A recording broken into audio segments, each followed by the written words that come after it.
Hi boys and girls, it's Mrs. Hamilton here to read one of my favorite stories written by the author Mark Teague. This story is called Pigsty. I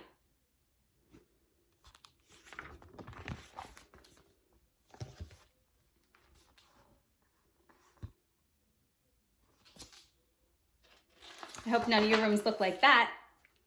Had a few days to do some organizing. Monday afternoon, Wendell Foltz's mother took him to clean his room. "It's turning into a pigsty," she said. Wendell went upstairs. Much to his surprise, a large pig was sitting on his bed.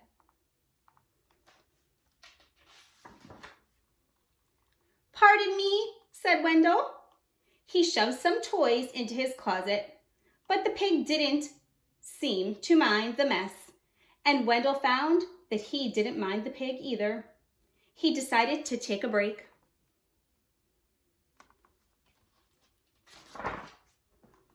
When Wendell's mother came to look at his room, the pig was hiding, but the mess was still there.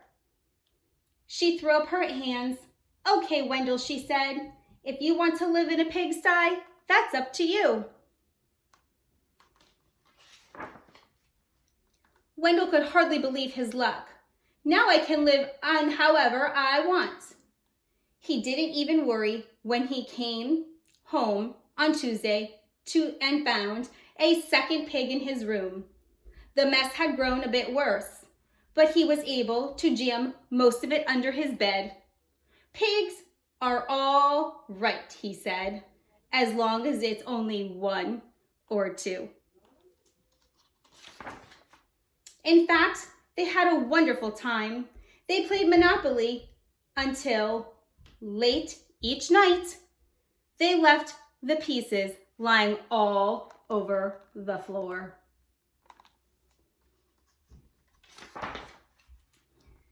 They had paper airplane wars and pillow fights.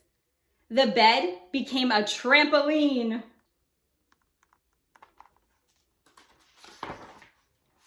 Then 2 more pigs showed up, and the mess grew and grew. That night, when Wendell went to bed, the pigs were lying everywhere. They rolled up in his blankets and hogged the pillows too. Wendell told himself he didn't mind, but then he found hoof prints on his comic books. Sorry, that's my dog barking. And Friday, when he got home from school, he saw that someone had been sitting on his basketball. And his baseball cards were chewed. "That does it," said Wendell. "I've had enough." He ran downstairs to tell his mother. "Sorry," she said, "but your room is your responsibility." She handed him a broom. Wendell started to complain. The mess was too huge. But suddenly he remembered a saying he had heard, that many hooves make light work. He marched upstairs and organized a cleaning crew. They swept and scoured, polished and scrubbed. Later that afternoon, Wendell inspected his room and pronounced it clean. In fact, it was a bit too clean from a pig's point of view. So while Wendell inspected the pigs, prepared to go home, one of them made a phone call and a farm truck came to pick them up. They hugged and grunted and oinked goodbye.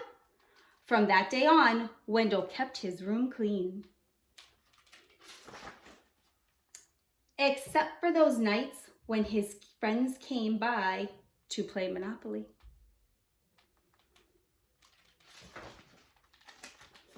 And I bet they cleaned up all the pieces too. I hope you enjoyed this story, Pigsty by Mark Teague, as much as I do. I hope you recognize some rhyming words, and I hope you realize that the messes you make are your responsibility to clean up. I hope everyone's helping out around their homes, and I hope everyone's enjoying their family time. Bye, boys and girls. Hope to see you soon.